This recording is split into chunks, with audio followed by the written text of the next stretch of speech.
Hey, so the question today was, what makes for a really good partnership? I don't ever do partnerships out of convenience.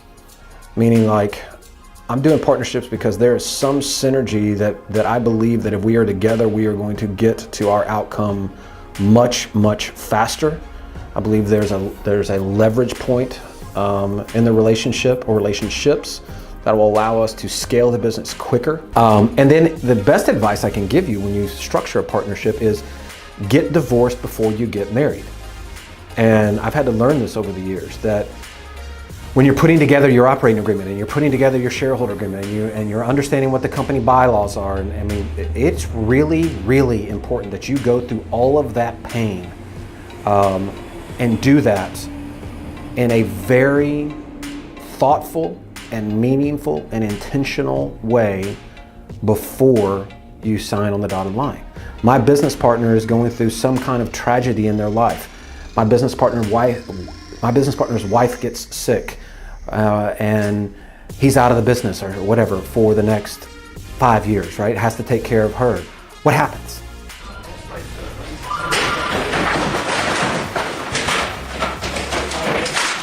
I want to act like a bad scenario is happening today when it's not emotional.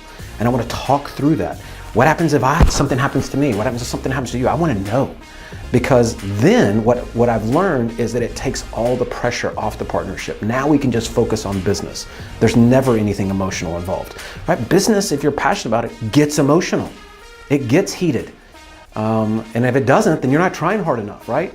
You got to care about business so much that you're pissed off sometimes and that you're wound up really tight, right? And if you don't, what the hell are you doing? In those moments is not the time you want to be solving these issues, right? I don't want to be talking about what happens if a partnership breaks up when I'm pissed off and wound up, and nobody does. You get in those emotional situations and business gets tough. Then somebody's going through this conversation in their head, well, he doesn't work as hard as I do. He doesn't have as much, he's not as committed as I am. He's not this or he's not that, right? And that little voice in your head starts interfering with business.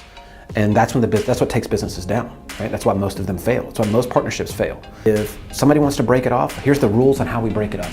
Here's the exact 10 steps to break this partnership up. We already outlined them. So if anybody wants out, here it is. There is no emotion.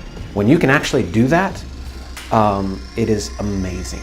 Be very respectful of what you're trying to do. Treat it like a business, right? It's going to cost you a few $1,000s to put all that in place, but it'll be money that is well spent. It is your blueprint. It is your outline. This is how we're going to get to where we want to get to. And when you are that intentional from the very beginning, it sets the tone from that point forward. This is a real deal, baby. We're not screwing around. We're going to make this a really big deal. Hope that helps.